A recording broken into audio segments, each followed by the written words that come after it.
할렐루야. 8월 말인데도 폭염이 꺾이지 않고 있습니다. 그래봤자 한 주간일 겁니다. 이제 9월 또 가을 시작됩니다. 우리 미리 가을 인사합니다. 옆 사람하고 인사합니다. 사랑하는 성도님, 유난히 기나긴 장마와 폭염으로 고생 많으십니다. 올 여름에는 흘렸던 올 가을에는 여름에 흘렸던 땀방울과 수고로 많은 열매 맺어 싱글벙글하세요. 싱글벙글하세요. 설교 제목 따라합니다. 안전지대를 떠나라. 사람은 누구나 안전에 대한 욕망이 있습니다. 그래서 안전지대를 찾고 안전지대에서 머물려고 합니다. 그런데 여러분, 이 세상에는 안전지대가 있기는 할까요? 사람들은 안정된 직장을 찾습니다. 대기업을 안전지대로 생각하는 거죠. 그런데 사오정이라는 말이 있지 않습니까? 45세면 정년퇴직이다. 요즘 세태를 풍자한 말입니다. 수많은 대기업 출신들이 40대에 명퇴하고 백수가 됩니다. 안정된 직장, 얼마나 어디에 있을까요? 그래서 속편하게 내 사업을 하는 것이 안전하다고 생각합니다. IMF 코로나도 견뎠는데 이젠 한계다는 신문기사를 어제 읽었습니다. IMF 코로나도 견뎠는데 이제는 한계다. 눈물을 머금고 폐업을 하는 자영업자들의 곡소리입니다. 2023년 폐업한 자영업자가 100만 명이 육박했다는 겁니다. 통계 집계 이후 최고를 찍었습니다. 여러분, 속편하게 내 사업하면 안전할까요? 천만에요. 줄 폐업하고 있습니다. 가끔 병원을 방문합니다. 환자들은 병원을 안전지대라고 생각합니다. 그런데 병원에 가서 환자들의 얼굴을 보면 모두가 침울합니다. 병원이 안전지대면 안심해야죠. 평안해야죠. 웃어야죠. 누워있는 환자도, 환자를 돌보는 보호자도 수심이 한가득입니다. 여러분, 건강하십시오. 건강 잘 챙기십시오. 그런데 건강에 안전지대가 있습니까? 경제력이 빵빵하면 안전하다고요? 사람들은 돈만 있으면 문제없다. 돈을 안전지대라고 생각합니다. 제가 2019년에 미국 뉴욕에 갔다가 자산이 수조 원이 넘는다는 미국 뉴욕 증권 월가 큰손인 한국인 집사님을 만난 적이 있습니다. 이분은 구글 회장, IBM 회장, 또 애플, 또 현대자동차 정의선 회장, 이런 사람들이 투자해달라고 요청을 하고 함께 밥 먹고 골프를 치는 그런 분이에요. 그분이 저희 팀을 만나서 이렇게 말을 하더군요. 목사님, 저는 망할래야 망할 수가 없습니다. 안 망하죠. 그런 사람은 수조 원이 되는데요. 2조, 3조래요, 재산이. 그러면서 맨하탄에 있는 자기 아파트가 몇 천만 불이고 입고 있는 자켓이 지금 얼마짜리고, 그러면서 저희에게는 초밥 한 줄 사주더군요. 저는 아직도 그분이 자신만만하게 얘기했던 그 말이 생각이 납니다. 목사님, 저는 망할래야 망할 수가 없습니다. 근데 폭망했습니다. 게다가 불법 투자로 FBI 조사를 받고 수갑을 찼습니다. 여러분, 선진국이라고 안전할까요? 제가 지난 5월에 유럽 갔다가 가이드가 하는 말이 여러분, 여기는 한국이 아닙니다. 여러분의 여행 캐리어에서 손을 놓는 순간 그것은 남의 것입니다. 얘기합니다. 프랑스 파리 갔더니 프랑스 파리 가이드가 올라와서 첫 마디가, 여러분, 소매치기를 조심하십시오. 뒷주머니에 있는 돈은 내 돈이 아니라고 생각하십시오. 돈을 다 보일 수 있는 몸 밖으로 옮기십시오. 조심해야 됩니다. 시간마다 얘기합니다. 올림픽의 나라 프랑스 파리 갔는데 첫 마디가 소매치기 조심하십시오 였습니다. 선진국은 안전합니까? 그런데 어찌 이스라엘은 전쟁통입니까? 어찌 미국 세계무역센터가 9.11 테러로 무너졌습니까? 바다 건너 일본은 조만간 강도 9의 대지진이 일어난다고 불안해하고 있습니다. 그러면 우리나라는 안전합니까? 저 북에서 언제 핵을 터뜨릴지 모릅니다. 중동 버금가는 세계 화약고가 이 한반도 땅입니다. 한 가지만 더 생각해 볼까요? 대한민국 대통령이 시해된 적이 있었습니다. 고 박정희 대통령입니다. 당시 대통령은 사람을 죽이고 살릴 수도 있는 절대 권력자였습니다. 여러분 박 대통령이 시해되던 날 기억하시죠? 옆에 누가 있었습니까? 국가 안전을 책임지는 육군 참모총장, 대통령 경호실장, 중앙정보부장이 옆에 있었습니다. 그리고 가장 안전하다는 안가에 있었습니다. 그런데 살해당했습니다. 가장 믿었고 가장 안전하게 여긴 사람, 그리고 가장 안전하다는 곳이 대한민국 대통령을 죽인 가장 위험한 사람, 가장 위험한 곳이 되었습니다. 여러분, 이 세상에 안전지대가 있긴 합니까? 그것이 무엇입니까? 어디입니까? 그런데 우리는 돈이면 안전하다 믿습니다. 문제없다 생각합니다. 내 직장, 내 사업, 혈연, 지연, 학연 같은 데 인맥을 안전지대로 생각합니다. 정말입니까? 정말 그것들이 우리의 안전지대가 되어줍니까? 여러분, 안전지대는 사람이 아닙니다. 안전지대는 권력이 아닙니다.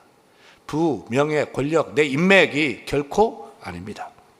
우리의 안전지대는 하나님입니다. 우리 주님이 우리의 안전지대입니다. 시편 4편 8절 말씀 같이 읽습니다. 내가 평안히 눕고 자기도 하리니 나를 안전히 살게 하시는 이는, 나를 안전하게 살게 하시는 이는 돈입니까? 명예입니까? 권력입니까? 뭡니까? 내 인맥입니까? 나를 안전하게 살게 하시는 이는 오직 여호와시니라. 하나님만이 나의 안전지대인 줄 믿으시면 아멘. 오직 주님만이 나의 영원한 만세반석 안전지대 되는 줄 믿으시면 아멘. 내가 하나님 안에 거할 때, 우리가 주님과 함께 할 때 안전합니다. 더 이상 세상에서 안전지대를 찾지 마세요. 믿음의 안전지대를 찾으세요. 신앙의 안전지대, 신앙의 안전지대를 찾으세요. 오늘도 우리의 영원한 안전지대인 하나님께 나아가십시다. 우리의 만세반석 되시는 하나님 품 안에 안기십시다. 우리 다 같이 찬양합니다. 내 아버지 그 품 안에서 내 영혼은 안전합니다. 찬양합니다. 내 아버지 그 품 안에서 내 영혼은 안전합니다. 그렇습니다. 주 손길로 내 삶을 안으시니 그 평강이 나를 덮습니다. 나 비록 넘어지며 흔들리지만 주 내 안에 거하며 나를 붙드시니 내 생각을 주께로 돌리고 주시는 평강의 옷을 입습니다.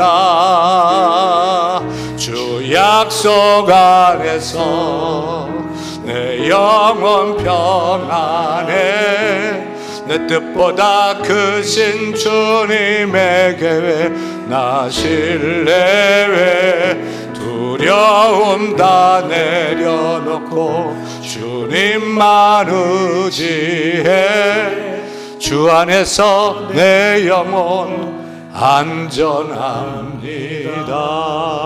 안전합니다. 여러분, 오늘 저는 여러분이 하나님 안에서, 주품 안에서 안전함을 느끼기를 소원합니다. 세상의 염려, 걱정, 죄짐, 두려움 다 내려놓고 주 안에서 내 영혼 안전합니다 라고 찬양할 수 있기를 축원합니다. 오늘 말씀 같은 맥락입니다. 한마디로 바람 불고 풍랑이는 바다 위에서 배 안이 안전지대냐, 배 밖 주님이 계시는 물결 위가 안전지대냐, 믿음으로 도전하고 있습니다. 오늘 성경은 정말 믿음으로 읽어야 되는 사건입니다. 하루는 제자들이 갈릴리 호수에서 배 타고 건너갑니다. 근데 그 밤에 바람이 불고 풍랑입니다. 살려고 사투를 벌이고 있습니다. 그 한밤중에 주님이 물 위를 걸어오십니다. 깜짝 놀란 제자들은 유령이다 라고 소리쳤습니다. 그때 주님은 안심하라, 나니 두려워하지 말라고 말씀하십니다. 오늘 주목하고 싶은 대목은 그 다음입니다. 물 위를 걸어오신 예수님을 본 베드로가 아주 엉뚱한 말을 합니다. 뭐라고 했죠? 마태복음 14장 28절 읽겠습니다. 베드로가 대답하여 이르되 주여 만일 주님이시여든 나를 명하사 물 위로 오라 하소서 하니, 만일 주님이시여든, 베드로가 주님을 의심하는 소리가 아닙니다. 과연 주님이 맞사오니 라는 말입니다. 베드로는 과연 주님이 맞사오니, 내가 타고 있는 이 배가 안전지대가 아니라 주님이 계신 바다 위가 안전지대라고 나는 믿습니다. 나도 물 위를 걷게 해 주십시오 라고 뜻밖의 요청을 한 것입니다. 여러분, 사람이 물 위를 걸을 수 있어요? 제가 인터넷에서 떠도는 영상 중에 어떤 한 남성이 호텔 수영장 위를 막 걷는 영상을 봤습니다. 알고 보니까 우리 눈을 속인 마술소였습니다. 사실 이런 속임수 말고 진짜로 물 위를 걷는 동물이 있어요. 중앙 아메리카에 서식하는 바실리스크라는 도마뱀입니다. 작지 않아요. 한 이만하거든요. 이 도마뱀은 예수님이 물 위를 걷는 장면을 연상시킨다고 해서 이름이, 별명이 지저스 크라이스트 리저드, 예수 그리스도 도마뱀이라는 별명을 가지고 있어요. 이 도마뱀은 1초에 밑에 이 아랫발로, 두 발로 1초에 20번 바로 물을 차는 거예요. 20번. 그럼 물 막 차가지고 그 반발력과 몸에 공기주머니에 수포 주머니가 있어요. 그래서 공중에 순간적으로 뜨는 그런 동물입니다. 근데 우리 사람이 물 위를 걸을 수 있어요? 한 물리학자가 계산을 했어요. 시속 100km의 속도와 현재보다 15배 이상의 다리 근력이 있으면 물 위를 걸을 수 있다. 그러니까 사람도 물 위를 걸을 수 있긴 해요. 하지만 현재의 몸 상태 가지고는 불가능합니다. 근데 베드로는 물 위를 걸어오신 예수님을 보고 자신도 물 위를 걷게 해달라고 요청을 했습니다. 그래서 예수님이 뭐라고 합니까? 야, 너 돌았냐? 골 때리는 놈이네? 네가 어떻게 걸어? 이렇게 말씀하지 않았어요. 예수님은 더 재밌어요. 와라, 내려와봐라, 이런 거예요. 여러분이 베드로예요. 풍랑치고 있어요. 주님 물 위를 걸어왔어요. 내려와, 나한테 와. 바다 위로 뛰어내리겠다. 주님이 오라는데 한 명도 없어요?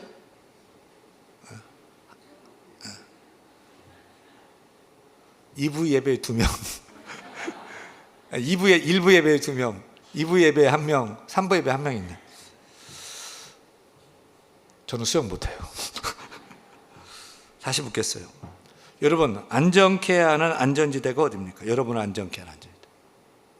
내가 타고 있는 배 아닙니까? 아니면 배 밖 예수님이 계시는 곳입니까? 미국 유명한 설교자 존 오트보거 목사님이 당신의 배는 무엇입니까? 라는 제목의 설교를 하면서 이렇게 말했어요.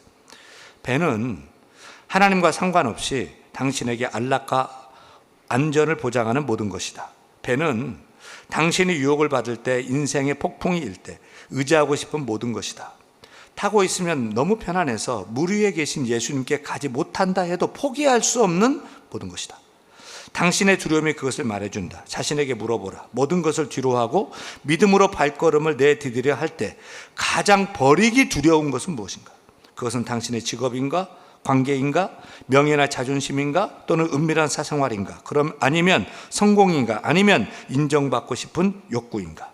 여러분, 여러분을 안전하다고 안전케 하는 그 인생의 배는 무엇입니까? 절대 포기할 수 없는, 이걸 포기하면 두렵고 걱정돼서 포기할 수 없는, 하나님의 달래도 못 줄 수 있는, 이거 안 되는, 이거 큰일 날 것 같아요. 그 인생의 배는 무엇입니까? 우리 주님은 그것이 무엇일지라도 여러분이 안주하고 있는 그 배에서 뛰어내리기를 원하십니다. 위험하지만 영원한 안전지대를 예수님으로 믿고 예수님과 함께 새로운 도전을 하기를 원하신다는 사실을 깨닫기를 축원합니다. 베드로는 어떻게 했습니까? 상식이 있는 사람이라면 배 모퉁이라도 잡고 살려고 할 텐데요. 베드로는 물 위로 오라 하니까 베드로 어떻게 했죠? 예, 순종합니다. 29절입니다. 29절 읽습니다. 오라 하시니 베드로가 배에서 즉시 내려 물 위로 걸어서 예수께로 가되 베드로는 그 누가 해보지도 않은 일을 시도한 것입니다. 사람은 누구나 그 안정적이고 예측 가능하고 내가 통제할 수 있는 일을 합니다. 또 상식적으로 납득되어야 합니다. 근데 지금까지 업으로 살아온 자신의 경험과 자기가 알고 있는 지식, 상식대로 하지 않고 그냥 풍랑치는 바다로 주님을 향해 뛰어들었습니다. 그리고 물 위를 걸었습니다. 베드로의 믿음, 베드로의 신앙 참 대단하지 않습니까? 베드로의 신앙은 단순합니다. 우리 오늘 다은 자매가 찬양한 그대로예요. 주님 말씀하시면 내가 나아가리라. 물 위일지라 주님 말씀하시면 내가 나아가리라. 주님 뜻이 아니면 내가 멈춰서리라. 반석일지라도 위험에 멈춰서 라고 하면 내가 믿고 멈춰서리라. 내가 가고 서는 것 주의 뜻이 있으니 오 주님 나를 이끄소서. 이것이 믿음입니다. 이것이 신앙입니다. 신앙생활을 너무 어렵게 생각하지 마세요. 단순하게 하면 됩니다. 말씀하면 순종하는 겁니다. 앞뒤 생각 말고 믿음으로 나가는 겁니다. 말씀 따라가면 안전하다. 하나님의 약속 따라가면 확실하다. 분명하다. 믿고 순종하는 것입니다. 아멘. 다 아멘하는 여러분 되기를 바랍니다. 믿음은 너무 무모한 것 같지 않아요? 믿음은 너무 허황된 것 같지 않아요? 생각도 없고 무모한 것 같지 않습니까? 아닙니다. 믿음은 무모한 것이 아니고 하나님의 말씀을 붙드는 것입니다. 믿음은 허황된 게 아니고 하나님을 안전지대로 믿고 그분이 약속한 약속을 붙들고 순종하는 것입니다. 성경 위대한 인물들을 보십시오. 한결같이 자신의 안전지대를 버리고 하나님을 안전지대 삼았습니다. 그래서 그 하나님의 말씀, 그 하나님의 약속이 흔들리지 않는 반석 같은 말씀인 줄 믿고 안 보이지만 그 말씀을 순종해서 실체로 축복을 거머쥔 것입니다. 대표적으로 누구죠? 아브라함입니다. 어떻게 아브라함이 믿음의 조상 아브라함이 되었죠? 아브라함이 살던 원래 고향은 갈대아 우르입니다. 세계 문명의 발상지입니다. 우리가 세계사 시간에 배웠던 티그리스강, 유프라테스 강이 흐르는데 만난 세계 문명의 발상지. 아브라함 당시에 세계에서 가장 문명이 발달된 도시, 가장 살기 좋고 가장 편리한 곳이 어디냐? 갈대아 우르 땅이었습니다. 지금으로 치면 어딜까요? 뉴욕일까요? 런던이라 할 수 있을까요? 그래서 아브라함의 고향은 그의 안전지대입니다. 여기 있으면 아무 문제가 없습니다. 그런데 어느 날 하나님께서 넌 너의 본토 친척 아비 집을 떠나라. 다시 말하면 내가 의지하고 있는 안전지대를 떠나라. 내가 지시할 땅으로 가라. 나를 믿고 가라. 그때 아브라함은 떠납니다. 그것이 무모합니까? 예, 세상 사람 눈에는 너무 터무니없는 무모한 짓이죠. 하지만 아브라함은 결코 무모한 사람이 아니었습니다. 하나님의 말씀을 붙잡았습니다. 하나님의 약속을 믿고 순종했습니다. 자신의 아비 친척 고향이 아니라 하나님의 안전지대로 삼은 것입니다. 아브라함만 그런 게 아닙니다. 모세도 여호수아도 사무엘도 다윗도 성경의 사람 사도 바울도 말씀에 순종해서 자신의 안전지대를 버리고 하나님을 안전지대로 삼은 것입니다. 하나님 말씀에 과감히 순종함으로 저마다 자신 앞에 있는 무리를 믿음으로 걸어 나간 것입니다. 여러분, 믿음은 허황된 것이 아닙니다. 말씀을 붙잡는 것입니다. 말씀을 순종하는 것입니다. 어떤 청년이 오늘 말씀을 읽고 은혜 충만해져서 내가 한강을 걸어보리라 결심했습니다. 예수님을 믿을 때 나보다 더 큰일 하겠다 주님 말씀하셨죠. 겨자씨 하나일 만한 믿음만 있어도 이 산을 들어 저리로 옮기리라. 이 말씀 붙들고 나도 베드로처럼 물을 걸을 수 있어 라고 하면서 무리를 걷기로 했습니다. 한강에 가가지고요 발을 내디뎠습니다. 어떻게 됐을까요? 빠졌습니다. 크게 실망했습니다. 목사님께 와서 따지듯 묻습니다. 목사님, 베드로는 무리를 걸었다는데 저도 기도도 하고 은혜도 충만한데 왜 물에 빠진 겁니까? 그래, 목사님 뭐라고 대답했을까요? 목사님께서 예수님이 물 위를 걸어오라고 얘기하셨나요? 그래서 아니요. 그러니까 빠졌죠. 예수님 베드로에게는 오라 하셨거든요. 믿음은 허황된 거 아니에요. 내 욕심대로 내 의지대로 하는 것도 아니에요. 하나님 말씀을 붙들고 믿고 순종하는 것입니다. 그동안 붙든 나의 안전지대를 버리고 주의 말씀 붙잡고 순종하는 것입니다. 그래서 우리도 오라, 물 위로 걸어오라, 내가 있는 이곳이 안전지대라 라고 하는 사실을 믿고 순종하고 나아가 우리도 물 위를 걷는 축복의 사람 되기를 축원합니다. 축원합니다. 내가 타고 있는 내 가정, 내 돈, 내 인맥, 지위, 명예, 권력의 배가 결코 나의 안전지대가 아니고 배 바뀌지만 물결치고 있지만 주님 계신 곳이 안전지대라 믿고 나아가 물 위를 걷는 주인공 되기를 축원합니다. 그런데 문제가 발생했습니다. 물 위를 걷던 베드로가 이내 물속에 빠지고 말았습니다. 왜 그랬어요? 30절입니다. 읽습니다. 바람을 보고 무서워 빠져. 바람을 보았습니다. 무서움이 생겨가지고 빠져들어갔습니다. 베드로가 예수님 바라봤을 때는 물 위를 걸을 수 있었습니다. 바람을 봤을 때는 두려워서 빠졌습니다. 물 위를 걸을 때와 또 물속에 빠질 때 상황이 바뀌었습니까? 상황은 똑같습니다. 물 위를 걸었을 때나 물속에 빠졌을 때나 똑같은 바람입니다. 똑같은 큰 물결이 일었습니다. 상황은 똑같습니다. 뭐가 달라졌습니까? 베드로의 시선이 달라진 것입니다. 예수님을 바라봤을 때는 믿음이 있었고 주님께 나아갈 수 있었습니다. 하지만 바람을 보고 세상을 볼 때는 의심이 생기고 두려워 빠졌던 것입니다. 우리 신앙생활도 마찬가지입니다. 여러분, 어떤 문제가 힘들고 어려워서 우리가 세상 바다에 빠지고 실패하는 것이 아닙니다. 정말 그 일이 그 문제를 감당할 수 없어서 망하는 것도 아닙니다. 진짜 원인은 어디를 바라보느냐, 누구를 보느냐, 무엇을 바라보느냐입니다.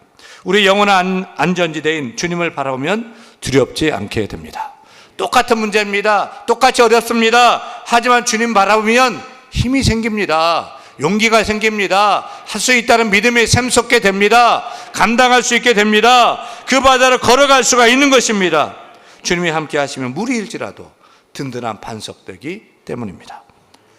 우리는 인간이기 때문에 조금만 편안하고 안전하면 한눈 팔게 됩니다. 딴 생각합니다. 어려울 때 힘들 때 하나님 붙잡고 기도하지요. 하지만 조금만 안정이 되면 눈이 돌아갑니다. 그러면 그때부터는 다시 풍랑 속에 휩쓸려 빠져들게 됩니다. 세상을 살아가는 죄의 본성을 가진 인생은 시간 나고 틈만 생기면 세상을 따라 눈이 돌아가게 되어 있습니다. 우리가 주님과 바람 사이에서 머뭇거리고 방황하는 순간 우리도 베드로처럼 물속에 빠져들게 될 것입니다. 기억하세요. 주님만 바라보십시다. 주님만 바라보십시다.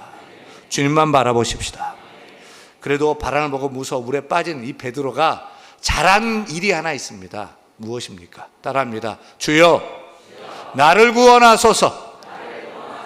즉각적으로 주님께 구조 요청을 했습니다. 어떻게 되었지요? 그 다음 말씀 31절 읽습니다. 예수께서 즉시 손을 내밀어 그를 붙잡으시며 이르시되 믿음이 작은 자여 왜 의심하였느냐 하시고. 즉시의 동그라미 손에 별표 치세요. 즉시. 그 손은 누구의 손? 누구의 손?